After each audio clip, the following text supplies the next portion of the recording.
জানেন সেই ঘটনার তদন্ত করছে এনআইএ, আর আজ এই ঘটনায় 9 জনকে তলব করলো এনআইএ। সুজাপুরের তৃণমূল প্রার্থী সাবিনা ইয়াসমিনের নির্বাচনী এজেন্টকে তলব করা হয়েছে। সাবিনা ইয়াসমিনের নির্বাচনী এজেন্ট আব্দুল রহমান, তাকে তলব করা হয়েছে। ইতিমধ্যে একাধিক ব্যক্তিকে গ্রেফতার করেছে এনআইএ, আর এবার আরও 9 জনকে তলব করলো এনআইএ। এদের পরিচয় সম্পর্কে, এনআইএর এই তদন্ত প্রক্রিয়া সম্পর্কে আরো বিস্তারিত জানাবেন প্রতিনিধি আবির দত্ত সরাসরি আমাদের সঙ্গে রয়েছেন। আবির, এই মুহূর্তে এই বিষয়ে কি নিয়ে আপডেট রয়েছে তোমার কাছে? দেখো, আমরা জানি মোথাবাড়িতে যে ঘটনা ঘটেছে সেখানে জুডিশিয়াল অফিসার বা বিচারকদের উপরে যে হামলার ঘটনা, সেই ঘটনা তদন্ত করতে নেবে এনআইএ শুরুতেই রেজিস্টার করে 12টি এফআইআর, এবং তারপর তদন্ত করতে গিয়ে বেশ কয়েকজন গ্রেপ্তার হয়। হেফাজতে নেওয়া হয় মোফাক্কুরুল ইসলামকেও। যাদেরকে গ্রেপ্তার করা হয়েছে এবং যাদেরকে হেফাজতে নেওয়া হয়েছে তাদেরকে জিজ্ঞাসাবাদ করে বেশ কিছু ইলেকট্রনিক্স এভিডেন্স সেগুলো খতিয়ে দেখে এবং সিসি ক্যামেরার ফুটেজ খতিয়ে দেখে, তার সাথে সাথে মোবাইলের কিছু ভিডিও খতিয়ে দেখার পরে তাদের প্রয়োজনীয়তা রয়েছে, যেটা এনআইএ সূত্রে দাবি, যে প্রয়োজনীয়তা রয়েছে বেশ কয়েকজনকে জিজ্ঞাসাবাদ আরও করার, এবং সেই মর্মেই 9 জনকে তলব করা হয়েছে। এবং যেটা জানা যাচ্ছে, এই 9 জনের মধ্যে একজন ব্যক্তি যার নাম হচ্ছে আব্দুল রহমান, যে আব্দুল রহমানের পরিচয় সুজাপুর বিধানসভা তৃণমূল প্রার্থী সাবিনা ইয়াসমিনের নির্বাচনী এজেন্ট সে, এবং তার আরেকটা পরিচয়, সে জেলা পরিষদের বন ও ভূমি দপ্তরের কর্মাধ্যক্ষ। এছাড়াও এই 9 জনের মধ্যে উপস্থিত রয়েছে মোহাম্মদ শরিউল, যে শরিউলকে ডাকা হয়েছে এনআইএ তরফ থেকে, তলব করা হয়েছে নোটিশ পাঠিয়ে।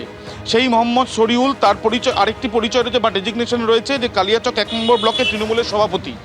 এই যে 9 জনকে ডাকা হয়েছে, সেই 9 জনের মধ্যে এই 2 জন তৃণমূলের নেতা রয়েছে, এবং তার সাথে সাথে যেটা জানা যাচ্ছে যে শুধুমাত্র এই 9 জনই নয়, জিজ্ঞাসাবাদের জন্য তাদের সাথে কথা বলার জন্য বেশ কিছু পুলিশ, যারা ভিলেজ পুলিশ বা সিভিক ভলেন্টিয়ার, তাদের সাথেও কথা বলতে চান জাতীয় তদন্তকারী সংস্থার আধিকারিকেরা। কালিয়াচক থানাতেই আজকে জিজ্ঞাসাবাদের জন্য তাদেরকে ডাকা হয়েছে, এমনটাই এনআইএ সূত্রে খবর।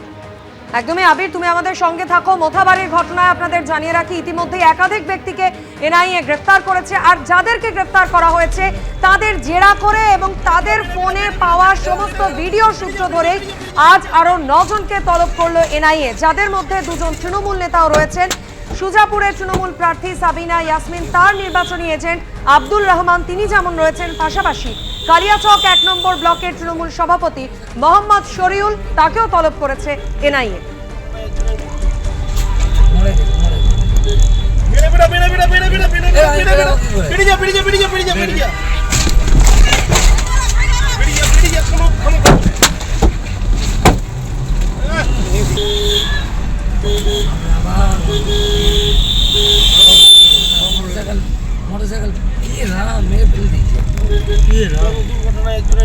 Our pilot is no more there. He has suffered accident due to the hurdles of bamboos and the hurdles and the bricks. We are traveling alone. Car suffered accident.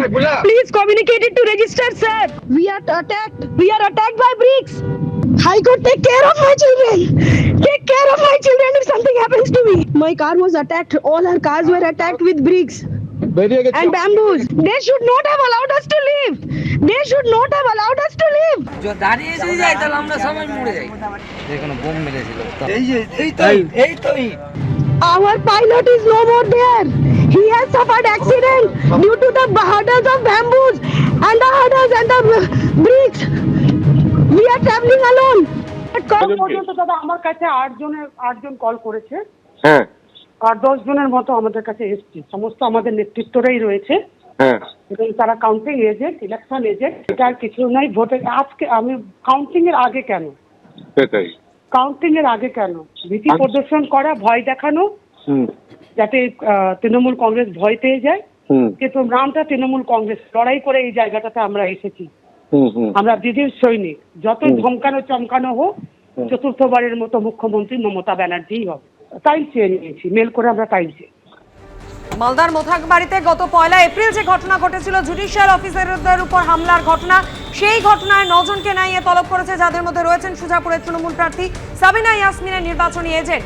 ABP আনন্দ, এগিয়ে থাকে, এগিয়ে রাখে।